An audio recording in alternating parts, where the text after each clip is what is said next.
नमस्कार दोस्तों, मैं आपका दोस्त मंगलराम चौधरी एक बार फिर से आपके सामने हाजिर हूँ आपकी ज्योग्राफी की क्लास लेकर। दोस्तों, हमने पिछली जो सेशन था उसमें आपने देखा कि राजस्थान का जो क्षेत्रफल है उसकी विश्व से हमने तुलना की थी कि विश्व के जो विभिन्न देश है वो राजस्थान के या तो कितना गुना छोटा है या इनके लगभग बराबर है, ये हमने देखा था।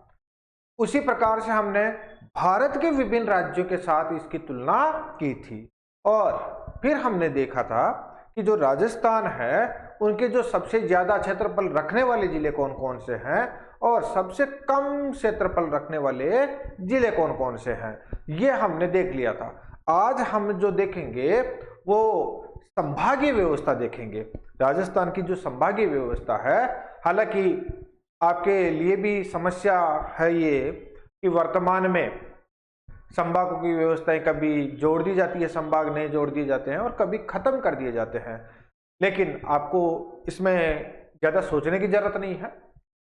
इसलिए भी जरूरत नहीं है क्योंकि आपको ये जो क्लास है वो निश्चित तौर से ये समझाने में सहायक होगी कि जो संभागीय व्यवस्था है उसको आपको पढ़ना कैसे है और नए संभागों में कैसे कैसे क्या, या पुराने संभाग है उनमें क्या करना है, नए जिले बने हैं वो कौन से संभाग में हैं, इन सभी मुद्दों पर हम खुलकर चर्चा करने वाले हैं। दोस्तों, आप थोड़ा मन लगाकर पढ़ोगे तो निश्चित तौर से यकीन मानिएगा आपके मन में ये जो पसोपेश है कि नए जिले बनने के कारण राजस्थान का जो भूगोल है, ज्योग्राफी, उसे पढ़ना थोड़ा मुश्किल हो गया, नहीं, ऐसा कुछ भी नहीं हुआ है। अभी आप क्लास देखते ही समझ जाओगे। तो देखिएगा, हम बात करेंगे दोस्तों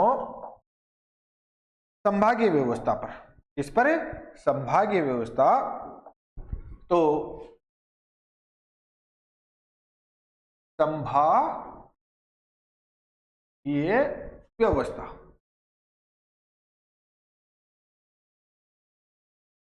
देखिएगा, सबसे पहले तो अगर हम बात करें कि साहब ये जो संभागीय व्यवस्था है वो होती ही क्या है, हमें जरूरत क्यों पड़ती है, तो आपको मैं बता दूं चलूं कि जैसे मान लीजिएगा ये आई कहां से, किसने शुरू की, होती क्या है, इसके बारे में हम चर्चा करें। तो सबसे पहले तो संभागीय व्यवस्था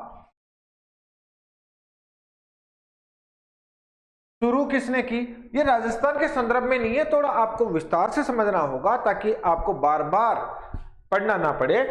अगर मैं संभागीय व्यवस्था की शुरुआत की बात करूं दोस्तों, तो इसकी जो शुरुआत हुई है वो हुई है 1829 ईस्वी में। कब हुई है? 1829 ईस्वी में हुई है। और 1829 में ईस्ट इंडिया कंपनी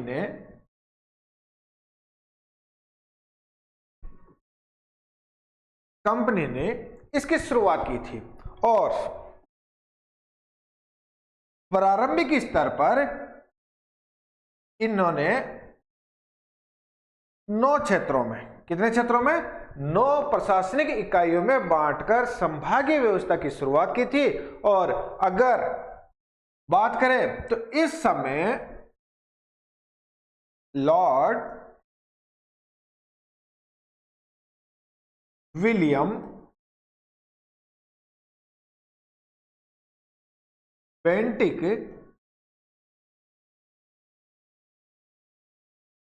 वह व्यक्ति थे जिसने संभागीय व्यवस्था शुरू की।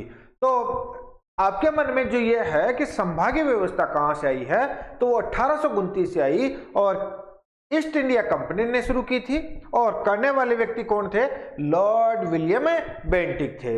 ये चलो ये पता चल गया है आपको कि ये 1829 से शुरू क्यों की गई है, ये भी आपको समझना होगा। आप चाहो तो इसका स्क्रीनशॉट ले सकते हो, फिर हम आगे चलते हैं। देखिएगा, ये आपको पता चल गया।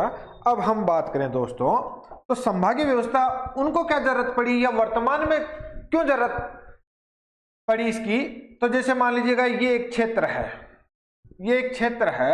ऐसे ही केवल काल्पनिक क्षेत्र की बात कर रहा हूं यहां पर। अब इस क्षेत्र का मान लीजिएगा यहां पर राजधानी है, क्या है, राजधानी है, और इनको हमने विभिन्न अलग अलग इकाइयों में बांट रखा है पहले से ही। जैसे मान लीजिएगा इसका एक ये हो गया है, फिर इधर ये हो गया है, ऐसे हमने अलग अलग भागों में इसको क्या कर रखा है, बांट रखा है। अब ये जो अलग अलग भागों में बांटने का कार्य किया ना, ऐसे हमने दोस्तों इसको अलग अलग प्रशासनिक इकाइयों में बांट दिया। देखो ऐसे बांट रखा है।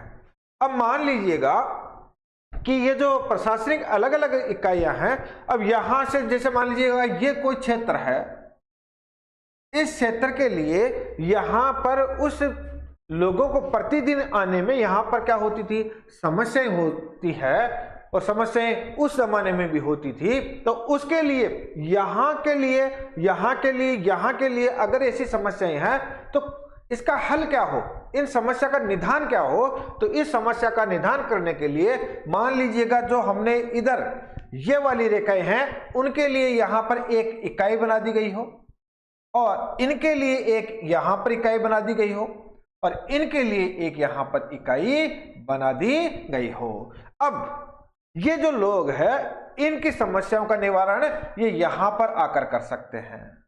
इसी प्रकार से यहां के लोग यहां पर कर सकते हैं, यहां के लोग यहां पर कर सकते हैं। अब मुझे बताइएगा कि उन्हें प्रतिदिन यहां आने की जरूरत नहीं है, पास में ही। अब इसी को मैं राजस्थान के संदर्भ में लूं तो देखिएगा, अगर बात कर लीजिएगा साहब, ये अपना राजस्थान है, और इस राजस्थान में क्योंकि आपको पता है ये आपका केंद्र बिंदु यहां पर राजधानी के रूप में जयपुर है, और जयपुर अगर केंद्र बिंदु है तो आप खुद समझदार हो बेटा, यहां से कोई व्यक्ति इतनी दूरी तय करेगा तो समस्या उत्पन्न होगी या नहीं होगी, यहां से कोई व्यक्ति इतनी दूरी करेगा तो समस्या उत्पन्न होगी, ऐसे ही यहां से करेंगे तो समस्या उत्पन्न होगी, यहां से करेंगे तो समस्या उत्पन्न होगी। इसी कारण जो बड़े क्षेत्रफल वाले राज्य हैं वो अपने इनको विभिन्न जो सुविधा के अनुसार, जैसे सांस्कृतिक आधार पर हो, प्राकृतिक आधार पर हो, अगर जो जिले एक जैसे दिखते हैं, सांस्कृतिक आधार लीजिएगा या प्राकृतिक आधार लीजिएगा, उन आधारों पर इनको अलग अलग भागों में बांटकर यहीं पर मान लीजिएगा इनकी ऐसी सुविधा कर दी गई। एक विशेष क्षेत्र में इनको यहां पर बांटकर मान लीजिएगा एक विशेष सुविधा कर दी गई, वैसे ही इनको यहां पर बांटकर मान लीजिएगा एक विशेष सुविधा कर दी गई, इसी प्रकार से यहां पर बांटकर एक विशेष सुविधा कर दी गई। तो ऐसे बांटकर अलग अलग भागों में बांटकर उनकी जो समस्याएं थी उनका समाधान अगर यहीं पर हो जाए तो बताइएगा रोज प्रतिदिन अपने रोजमर्रा की जिंदगी का कार्य छोड़कर यहां आने की, जयपुर आने की आवश्यकता क्या है। इसी कारण दोस्तों कौन सी व्यवस्था ठीक रहती है बड़े क्षेत्रफल वाले राज्यों के लिए, संभागीय व्यवस्था, संभागीय व्यवस्था। इसलिए अब आपका क्वेश्चन ये हो सकता है मन में, आपके मन में ये आ सकता है कि आप ये सर कहना चाहते हो कि संपूर्ण भारत में क्या संभागीय व्यवस्था लागू नहीं है या है, तो मैं आपको कहूंगा सभी राज्यों में संभागीय व्यवस्थाएं लागू नहीं है। जहां पर अगर उनको लगता है कि यहां पर ऐसी दूरी के हिसाब से या अपने विभिन्न समस्याओं के हिसाब से जो भी उनको उचित लगता है, जैसे गुजरात की मैं बात कर लूं तो गुजरात में संभागीय व्यवस्था लागू नहीं है। तो दोस्तों ये मत समझिएगा कि सभी राज्यों में लागू है, सभी राज्यों में लागू नहीं है। अगर मैं आपके लिए यहां पर बात करूं, तेलंगाना में भी नहीं है, जम्मू कश्मीर में भी नहीं है, तो दिल्ली में भी नहीं है, तो अगर कुछ ही राज्यों में यह संभागीय व्यवस्था लागू है, यह बात आपके समझ में आ गई होगी। अब हम बात करते हैं कि ये जो संभागीय व्यवस्था है, संभागीय व्यवस्था, उस व्यवस्था को यहां पर कोई ऐसा व्यक्ति है जो उसके विभिन्न जिलों की समस्याओं को देखते हैं, वो कौन होता है, तो याद रखना दोस्तों वो संभागीय आयुक्त होता है। संभागीय आयुक्त होता है। क्या होता है भाई? संभागीय आयुक्त होता है, या उसे संभाग आयुक्त भी कहते हैं। और ये विभिन्न जो जिले डिवीजन है उनका एक केंद्र बिंदु है, उनमें प्रत्येक केंद्र बिंदु में एक संभागीय क्या होता है दोस्तों? आयुक्त होता है। और इसका काम राजस्व से संबंधित रहे हो, चाहे किसी से भी छोटी मोटी समस्याओं से संबंधित रहे हो, विकास का जो काम है वो कौन देखता है? संभागीय आयुक्त अपने अपने स्तर पर देखता है। यह बात हो गई, आपको समझ में आ गई कि अब संभागीय व्यवस्था होती क्या है। तो विकास के लिए प्रशासनिक इकाई है ये संभागीय व्यवस्था, जो अपने राजस्थान में और भारत के विभिन्न राज्यों में स्थापित है। चलिए, यह हो गया है। अब आ जाते हैं हम राजस्थान में। दोस्तों, अगर मैं बात करूं तो राजस्थान में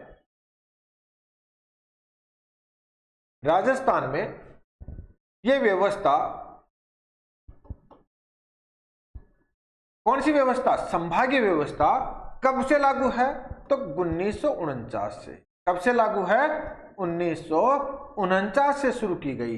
ये आपको, क्योंकि आपको पता है देश आजाद 1947 को हुआ और उसके बाद एकीकरण की प्रक्रिया चली, और एकीकरण की प्रक्रिया के समय 30 मार्च, कब? 30 मार्च 1949 को वर्धा राजस्थान का निर्माण हुआ। और वर्धा राजस्थान के निर्माण के साथ ही आपको पता है हीरालाल शास्त्री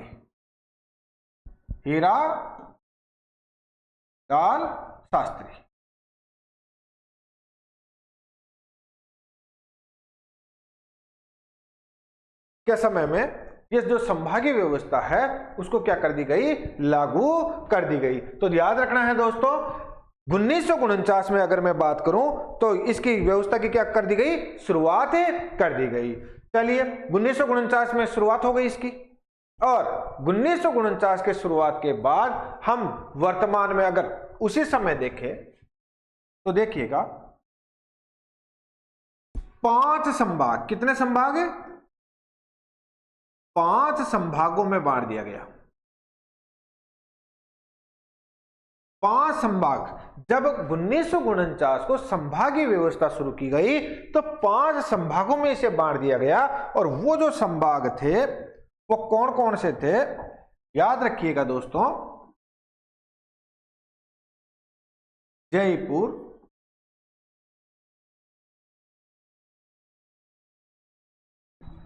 देखिएगा जयपुर, जोधपुर,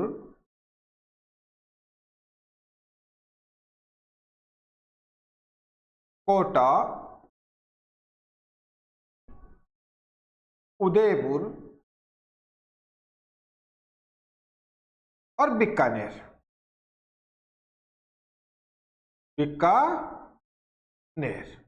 ये 5 संभाग उस समय जब 1949 में ये व्यवस्था लागू की गई तो उस समय कितने संभाग थे? 5 संभाग थे। कौन से थे? जयपुर है, जोधपुर है, कोटा है, उदयपुर है और बीकानेर है। ये आपको समझ में आ गया होगा। चलिएगा, उसके बाद आपको पता है समय आया 1963 और संभागीय व्यवस्था को क्या कर दिया गया? संभागीय व्यवस्था को समाप्त कर दिया गया। क्या कर दिया गया? समाप्त कर दिया गया। कब किया गया? 1963 को। 1963 अप्रैल 1963 को समाप्त कर दिया गया। उस समय मुख्यमंत्री कौन थे?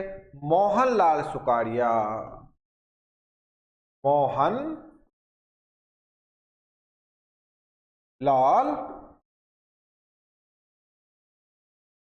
सुखाड़िया। ये उस समय क्या थे दोस्तों? मुख्यमंत्री थे और उन्होंने, जो आपको पता है, एक लंबे समय तक 17 साल तक क्या रहे थे, मुख्यमंत्री भी रहे थे। उन्होंने इस संभागीय व्यवस्था को क्या कर दिया दोस्तों, समाप्त कर दिया। जो संभागीय व्यवस्था 1949 से बनी हुई थी, शुरू हुई थी, उसको 1963 में आकर क्या कर दिया गया, समाप्त कर दिया गया। लेकिन आपको पता है इसी संभागीय व्यवस्था को पुनः शुरू कर दिया गया। कब किया गया, तो आपको पता है पुनः जो शुरू किया गया वो 1987 को, 1987 को इसको शुरू कर दिया गया। और किसके समय हुआ यह कार्यक्रम, ये जो शुरू करने की शुरुआत हुई उस समय जो मुख्यमंत्री थे हरिदेव जोशी, हरिदेव जोशी। हरिदेव जोशी साहब ने इसको पुनः शुरुआत की, और शुरुआत ही नहीं की बल्कि जो 5 संभाग पहले बने हुए थे उसकी जगह एक और नया संभाग बना दिया। और वो नया संभाग कौन सा है, तो देखिएगा आप, हरिदेव जोशी ने 1987 में ही एक नया संभाग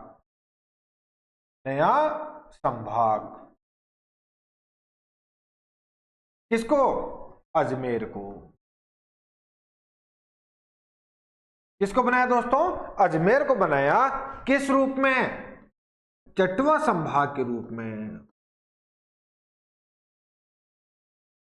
तो इस प्रकार से जो समाप्त कर दी गई थी संभागीय व्यवस्था, उसे हरिदेव जोशी साहब ने शुरू की और एक नया संभाग भी बनाया, अजमेर संभाग। और इस प्रकार से कितने संभाग हो गए, 6 संभाग हो गए।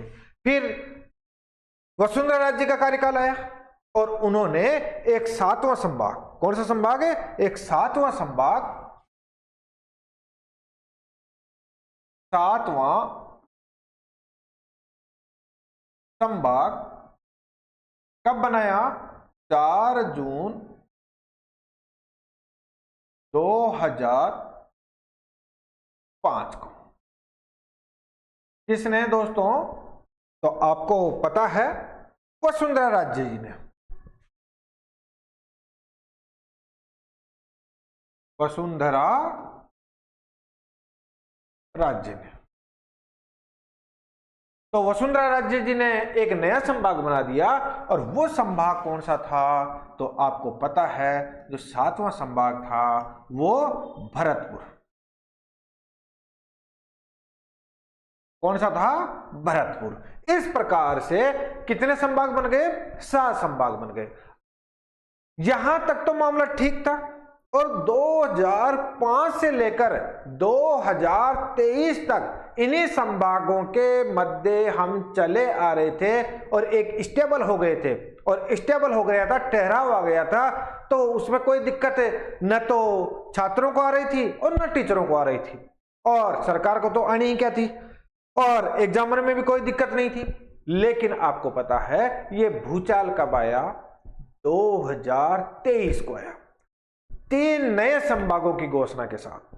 कितने संभागों के साथ, 3 नए संभागों की घोषणा के साथ। तो एक बार चाहो तो आप यहां स्क्रीनशॉट ले लीजिएगा, फिर हम उसके बारे में भी चर्चा करते हैं कि जो संभागीय व्यवस्था है मोहनलाल सुखाड़ी के समय समाप्त कर दी गई और 1963 में की गई। पुनः इसे शुरू कब किया गया, 1987 में किया गया, हरिदेव जोशी के समय किया गया एक नया संभाग अजमेर, और 7वां संभाग वसुंधरा राज्य के समय भरतपुर। आप चाहो तो ले लीजिएगा। मैं आगे बढ़ता हूं। देखो दोस्तों, आपको पता है कि इसकी जो घोषणा है किसकी, 8वां, 9वां और 10वां संभाग। अब आप ये मत सोच लीजिएगा कि सर आप जब ये वापस से वर्तमान में समाप्ति हो गई तो इन पर चर्चा ही क्यों करना। थोड़ा हम चर्चा इसलिए करेंगे क्योंकि आपको पूछा जा सकता है, जैसे हरिदेव जोशी के समय पूछा जाता है कि किसने वापस शुरू की, या कितने संभाग हटा दिए गए, इनसे संबंधित क्वेश्चन पूछे जाते रहेंगे, भले ही ये संभाग वापिस वर्तमान में समाप्त कर दिए गए हैं। लेकिन आपको याद रखना होगा, ये पूछा जा सकता है कि 3 नए संभाग, क्योंकि प्रशासनिक इकाई तो उस समय बनी गई और उसे वापस समाप्त कर दिया गया, तो आपको केवल इतना याद रखना है कि इन्हें कब शुरू किया गया था और कब समाप्त किया गया, तो इसकी चर्चा बनती है। देखो दोस्तों, 8वां, 9वां और 10वां संभाग है, उसकी घोषणा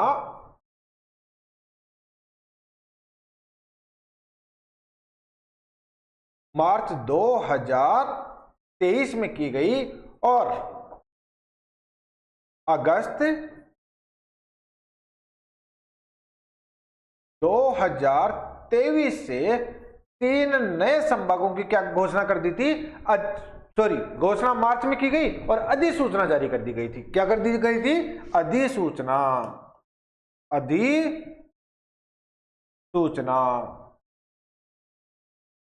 कौन कौन से नए संभाग?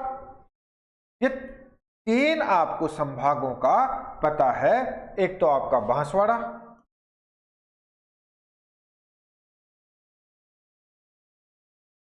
एक आपका पाली और एक आपका सीकर।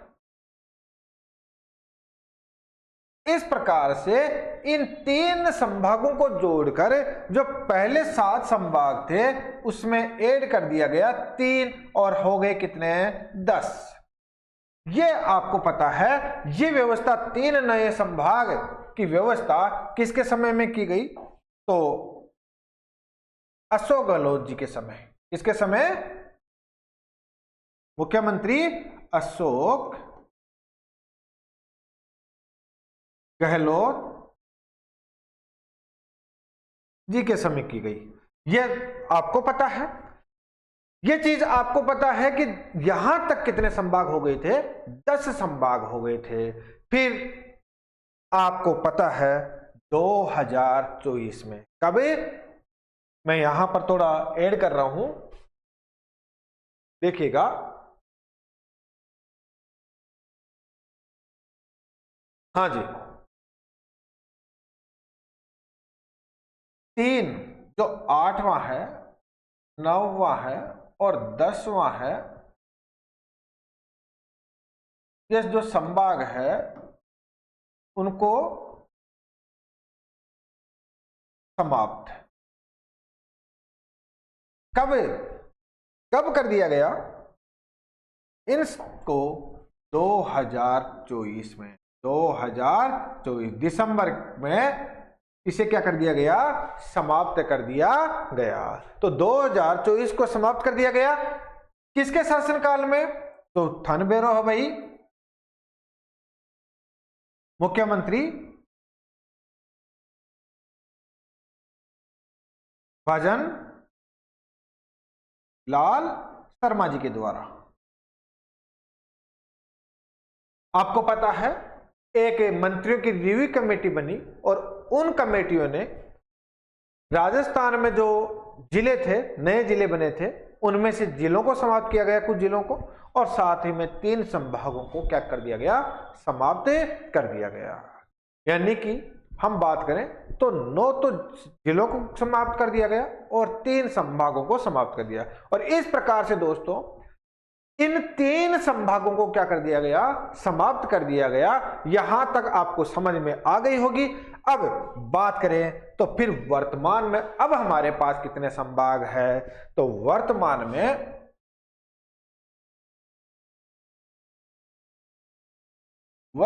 में संभाग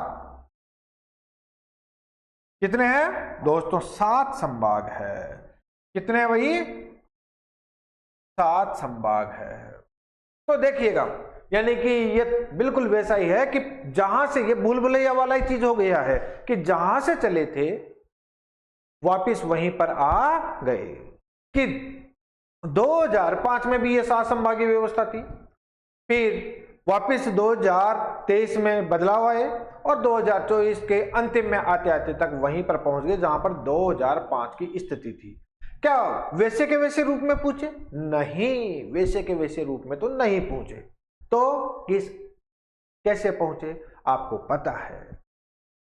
पहले 50 जिले भी बने। पहले जिले की, इसको थोड़ा सा मैं एक छोटे से पॉइंट में लूंगा, देखिएगा दोस्तों, इसको इस रूप में देखिएगा।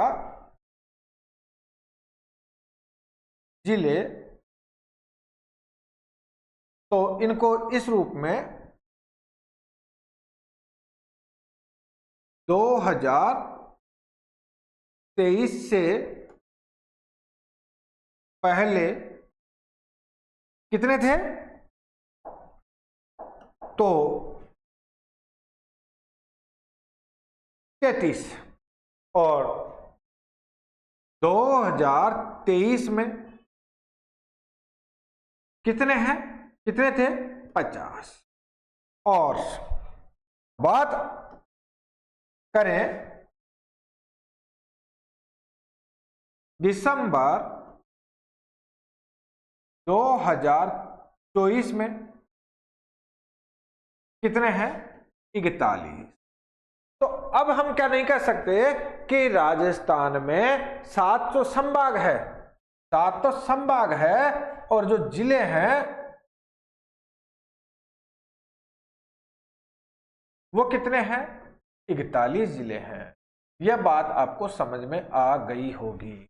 तो देखिएगा, ये तो हो गई आपके सामने कि संभागीय व्यवस्था क्या थी और उनके घटनाक्रमों में क्या क्या बदलाव आया, ये आपने देख लिया। अब हम देखेंगे कि ये जो संभाग है, जो 7 संभाग है और जो नए जिले बने हैं वो किन किन में गए हैं, ये हम देखेंगे। अब दोस्तों, आशा है यहां तक आपको ये घटनाक्रम समझ में आ गया होगा, कोई बिना परेशानी के समझ में आया होगा। अब हम देखते हैं दोस्तों आगे। तो देखिएगा, जो हमारे पास 7 संभाग है वो कौन कौन से हैं? बात कर ले जयपुर,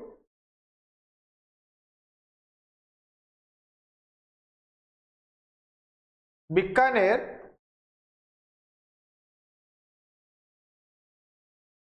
जोधपुर,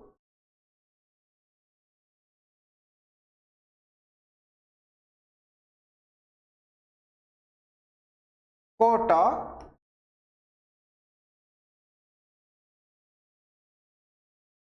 उदयपुर,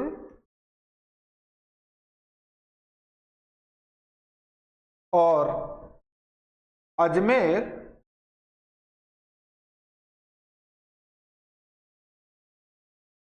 और 7वां कौन सा है दोस्तों? भरतपुर। भरतपुर। ये हमारे सामने संभाग है 7, और जिले कितने हैं? 41। अब इन संभागों में कौन कौन से जिले आते हैं ये हमें देखना है बस। आपके इस, क्योंकि नए संदर्भ में आपसे ये पूछा जा सकता है कि कौन कौन से जिले किस किस संभाग में है, तो आपको बिल्कुल भी घबराने की आवश्यकता नहीं है। हम व्यवस्थित तरीके से पढ़ेंगे ताकि आपको कुछ नया याद करने की जरूरत ही ना पड़े। जैसे अगर मैं बात करूं, जैसे एक एक की शुरुआत करते हैं दोस्तों। बात है जयपुर संभाग की कर लेते हैं अपन। किस संभाग की?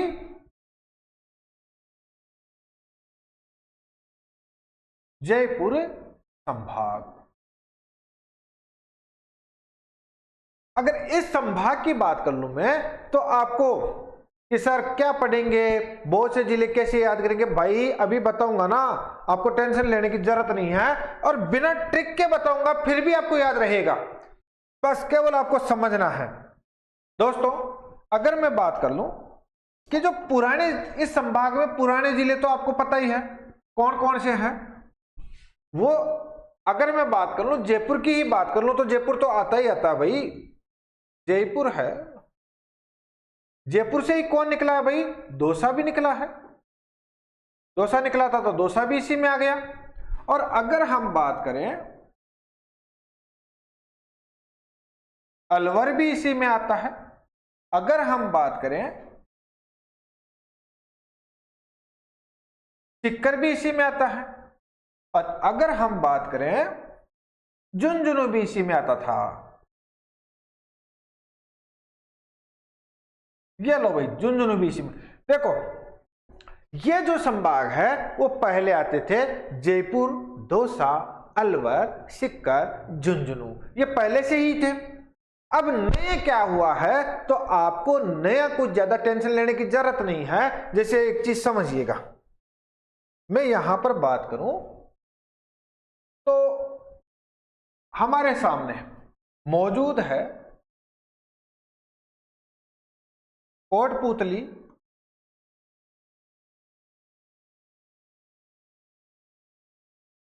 कौन सा है, कोटपुतली बहरोड,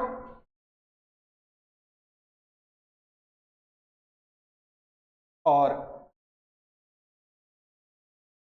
खेरतल तिजारा, खेरतल तिजारा।